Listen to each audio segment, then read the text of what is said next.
Well guys, it's summer, and you know what that means? It's raining! Yep, that time in the UK when it rains. Just like every other month. Either that or it's a heat wave making things absolutely unbearable. One of the two. So while the weather's a little bit rubbish, let's talk about summer light novels and pretend it's really nice. I'm going to be honest, some of these are kind of vaguely summer, but hey, it's better than nothing.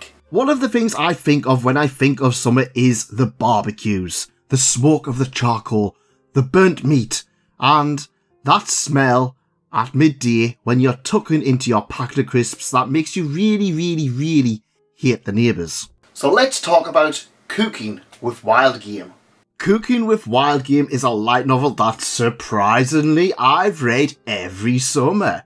It has a focus on cooking with wild game. So this is how it works. Guy is working in a restaurant with his grandfather, gets reincarnated into another world with his trusty knife and starts having to cook the local wildlife. Now this isn't your typical isekai where the guy gets instantly overpowered and goes on to fight the demon lord. No, this is one where the protagonist enriches the lives of those around him with food. See, he arrives in a more primitive world, basically the Bronze Age. An age where the men go out to hunt, while the women folk, they stay behind and man the stove. And he's got to survive, one way or another. Our protagonist Asuta partners with Aifa, a beautiful huntress in the last of her tribe, and they form a deep relationship. Honestly, if the cooking part of this series doesn't lure you in, and I hope Aifa does, because she's absolutely fantastic and easily one of the better females I've read in a light novel. Now the food here is a little bit different. Food is meant to be eaten just to survive. There's not really much taste, so you can't just whip it out and slap it on the grill. It doesn't help that the food is a little bit different to our food, so yeah, there's going to be a little bit of mix and matching with meats, fruits and vegetable of their world to try and get something tasty to eat. Which means there's a lot of trial and error, just like coming up with any new dish, and be prepared for a lot of each volume being put towards Asuta discovering how to skin, bleed, prepare and cook the food.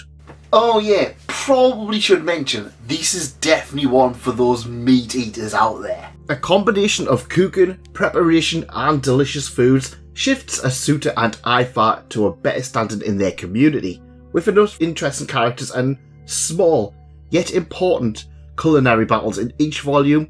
It's a delight to read. One thing I do need to mention with this is that as of recording this, there's around 22 volumes via J-Novel Club. And do you think it's ending anytime soon? Nope. The web novel version, well, that has around 80 to 90 volumes. So this is going to be a very big summer read. One of the things I remember about summer is going to theme parks. The thrill and excitement of the rides, the overpriced food and merchandise, and, of course, being rained on when the heavens turned sour. Having said that, our theme park was actually indoors. Imagine that, an indoor theme park. It was very fun and noisy and very noisy. And actually closed down about 15 years ago. So yeah, it's all up here. And I've got a bit of nostalgia for it. At least, well, the nostalgia for playing the arcades and the arcade adjacent to it. Good old times playing Jurassic Park. But if you'd like a light novel about theme parks, then a Maggie Brilliant Park is a great choice. Okay, so yeah, I've talked about this one a few times over the last few months, but you can't have enough of a good thing. A Maggie Brilliant Park follows the exploits of a struggling theme park. A theme park that people just don't seem to want to go to anymore. And why is that? Cost of living crisis? Well, it's a few things. The place is run down, the rides are in disrepair, and the mascots pick fights and beat up the guests. Not the most ideal of places. Then why would you want to go? Why not demolish it and make it something useful, like a Funko Pop warehouse? Well, it turns out that the cast of a Maggie Brilliant Park are actually refugees from a magical realm called Maple Land. And if the park goes, they'll disappear too. So, who's going to save it? Kanye West? Queen Latifah? Pfft, next to be saving 50 Cent. Actually, our protagonist is Seiya Kanye, a narcissist who is extremely intelligent, who is threatened to go to a Maggie Brilliant Park at gunpoint by Sento Isuzu, a royal guard of Maple Land. While at the park he meets Princess Latifah, a blind girl cursed by a wizard. After eating some of her macarons, Kanye decides to save the theme park. One of the things I like about this is the character development. Each character has a massive flaw, and over the course of the volumes, they evolve and become better people. Well, at least some of them do anyway. This is one of the light novels that I found really funny. Written by Shoji Gato, who also did Full Metal Panic, this one is just a hoot from start to finish. The anime is also fantastic as well if you ever get a chance to watch it. So, we've covered barbecues and theme parks. What's the other essential summer thing? Well, locking yourself in a room and playing video games, of course. Bofuri is a cute girl does cute things while being insanely overpowered in an MMO game. That's it. That's the synopsis. Yeah, I get it. MMO, trapped in one. Oh, gone there again. Yes, we've seen that many times before. We've seen it many times before. But there's something different about this one.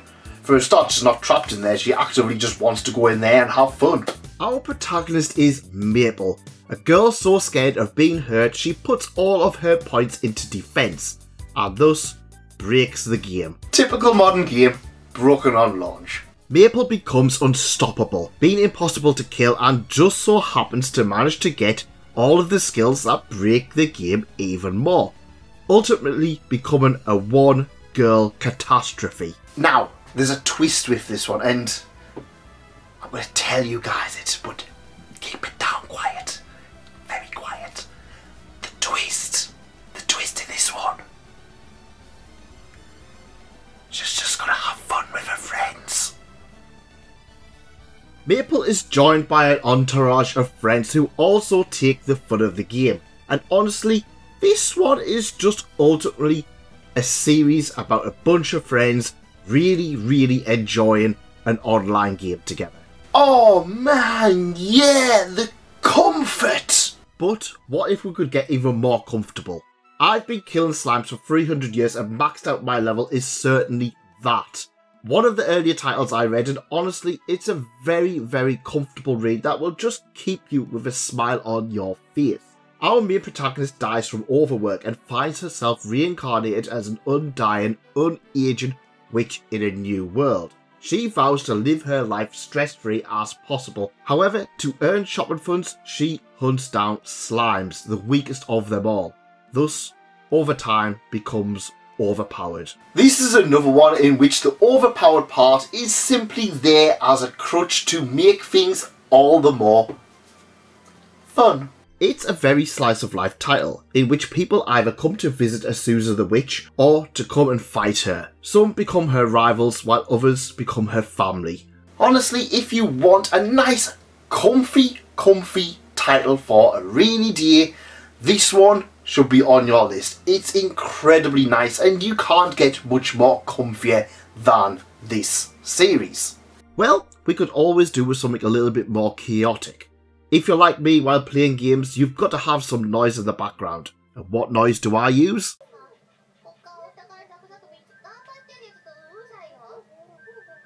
Sure, VTubers are necessarily a summer thing, but you know what?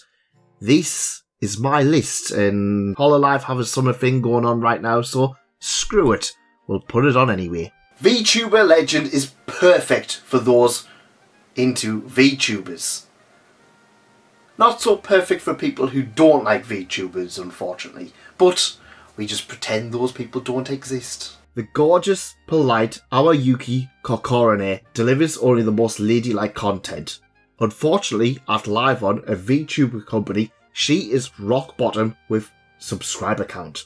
One evening, when she thinks she's ended the stream, she cracks open a few cold beers and spends the evening drunk. Her viewers hear it all, and overnight she becomes an internet sensation. Her popularity skyrockets and she is given free rein to be crude and drink on stream. It turns out all of her VTuber buddies are just as horny and crazy as she is. And yeah, it's kind of that weird, over-the-top, fun thing that you kind of just want to have sometimes in a title. It's stupid. You really need to be in on the whole TT concept of VTubers and the girls being horny with each other, as that is essentially the majority of these volumes. Honestly, this one is a really fun read. It's not really like anything else I've read before in a light novel, and that makes it rather unique. It's something that you would expect in a manga or an anime, but not really something covered elsewhere in a light novel. So, for that reason, it's probably worth checking it out. If you like VTubers. You do like VTubers, don't you? Don't you? There are a lot of Hololive and general VTuber references sprinkled throughout, but don't treat this as a purely Hololive light novel. It is its own thing, and I like it for that. Now, before we get on to the last one, and between you and me, I actually really like you. And that's right, I actually quite like you, so I'm going to give you two, that's right, two, not two bonus Japanese novel recommendations. First up is one that literally has the word summer in the title. The Tunnel to Summer is a slice of life supernatural about a guy who discovers a tunnel that allows one to recover what is lost. Time is distorted inside the tunnel, meaning that a few minutes inside is a week outside. Wanting to bring his dead sister back, our protagonist starts to experiment and discover the mysteries of the tunnel. The other one I want to talk about is Foxtails. Hi, friends! Summer is always a time for, well, something a little bit chilling, something to chill you to the bone, to cool you down from that hot, hot sun out there. Or the rain. The relentless, unyielding rain. But this one certainly is a little bit unsettling. A few short stories all taking place around a certain curiosity shop in Kyoto. Definitely a little bit strange. Written by Tomohiko Morimi, who brought us titles like Night is Short and Tatami Galaxy, Foxtails is absolutely worth your time. If you want something to get under your skin on a summer's night, this is for you.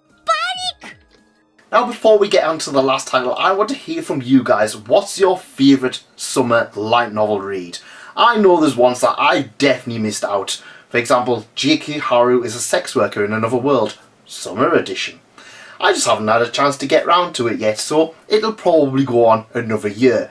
But let me know in the comments what your favourite summer light novel read is, and if you did like this, leave a like and consider subscribing. It's absolutely free. That's right, free. Doesn't cost you anything except, what, 10 seconds worth of a click?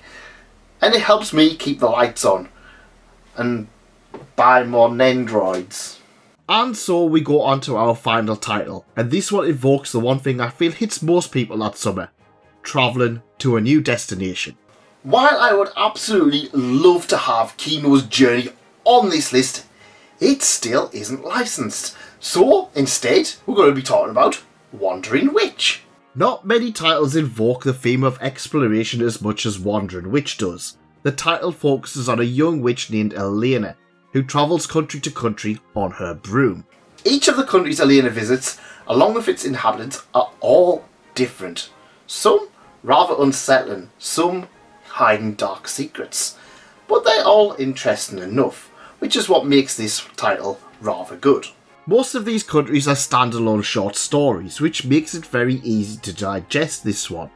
Add in a large cast of recurring characters, and Elena herself being an interesting yet flawed, but still fun protagonist, and this one is always on my list when a new volume releases. I don't think I hyped this one up nearly enough. Having a light novel series that is essentially a bunch of short trips around the world to different countries, all in the palm of your hand, is perfect for summer. And for me, I try to at least read one volume every summer because, hey, I like to pretend I'm going places.